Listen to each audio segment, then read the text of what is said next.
Drone Sport, tous les sports, tous les matins. Bonjour à toutes et à tous, et on va s'intéresser ce matin à cette compétition qui a vu le jour en 2022 sous l'impulsion du joueur du FC Barcelone, Gérard Piqué. Il s'agit de la Kings World Cup Nations, diffusée sur les réseaux sociaux, en particulier sur Twitch, une plateforme de streaming vidéo en direct, et sur YouTube. Cette compétition brise les codes du football traditionnel et de ce fait, elle séduit les jeunes par ses règles innovantes et son format spectaculaire. Cette année, elle réunit en Italie une douzaine d'équipes internationales, dont le Maroc, premier pays africain à participer à cette compétition. Et justement, nos Lions de l'Atlas ont plutôt bien commencé le tournoi puisqu'ils sont aujourd'hui qualifiés pour les quarts de finale après une belle victoire contre le Japon, 4-2. Leur prochain adversaire sera donc les États-Unis.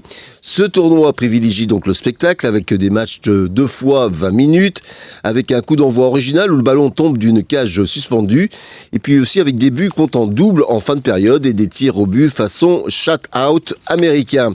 Les entraîneurs disposent aussi de cartes stratégiques pour modifier le cours du jeu, rendant ainsi chaque rencontre imprévisible et captivante. Alors captivante aussi la finale hier soir de la Supercoupe d'Italie. Mené au score, l'AC Milan a réussi à inverser la tendance pour s'imposer sur son frère ennemi, l'Inter Milan, et remporter donc le trophée. Tous les détails avec Antoine Grenier de la rédaction sportive d'RFI. L'occasion pour Sergio Conceição d'esquisser quelques pas de danse, cigare à la bouche dans le vestiaire milanais. L'entraîneur portugais, tout juste arrivé en remplacement de Paulo Fonseca et qui permet aux Rossoneri, distancés en Serie A, de remporter leur tout premier trophée depuis 2022. L'AC Milan, pourtant mené 2-0, est parvenu à renverser l'Inter pour l'emporter 3-2, remportant ainsi cette Supercoupe 2024 organisée à Riyad en Arabie Saoudite. Et pour conclure, un mot sur la NBA. Les San Antonio Spurs de Victor Wembanyama ont été renversés hier par Chicago, et Dallas, de son côté désormais privé de Luka Doncic et Kyrie Irving, a essuyé un 5e revers.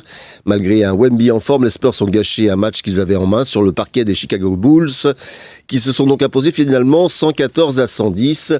De leur côté, les Dallas Mavericks, finalistes au printemps, ont perdu lourdement sur le parquet des Memphis Grizzlies.